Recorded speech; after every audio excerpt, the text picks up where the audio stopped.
આજે ચૂંટણીનું રિઝલ્ટ આવ્યું, ભારે રસાકસી વચ્ચે એનડીએને જીત મળી અને માનનીય નરેન્દ્ર મોદી ત્રીજી વાર વડાપ્રધાન બનશે. તો આપણને બધાને આનંદ છે. અમારી ડ્રીમ ચાઇલ્ડ સંસ્થાને અને પેરેન્ટિંગ વેદા સંસ્થાને પણ આનંદ છે. પરંતુ અહીંયા હું તમને એ પૂછવા માંગુ છું કે આ આનંદ શેનો છે? આ આનંદ એ બાબતનો છે કે આપણને ભારત દેશને બહુ સારું નેતૃત્વ મળ્યું કે જેથી ભારતનું ભવિષ્ય બહુ સારું થશે.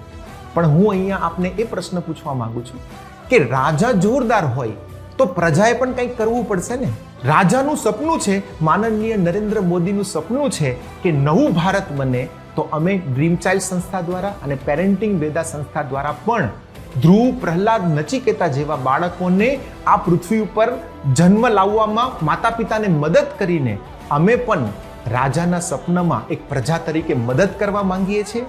અને હું તો ત્યાં સુધી કહું કે મને જે પણ માતા પિતા સાંભળે છે એ ગર્ભવતી હોય, પ્લાનિંગ અવસ્થામાં હોય કે પોતાના બાળકનું પેરેન્ટિંગ કરતા હોય, આપ જો વૈદિક અને વૈજ્ઞાનિક રીતે આપના બાળકનો ઉછેર કરશો તો ચોક્કસ એવી સામર્થ્યવાન પ્રજા આપણા દેશમાં જન્મશે કે જે આજના રાજા માનનીય નરેન્દ્ર મોદીનું સપનું નવું ભારત સિદ્ધ કરશે અને ભારતને વિશ્વગુરુ બનાવશે. જય હિન્દ, જય ભારત.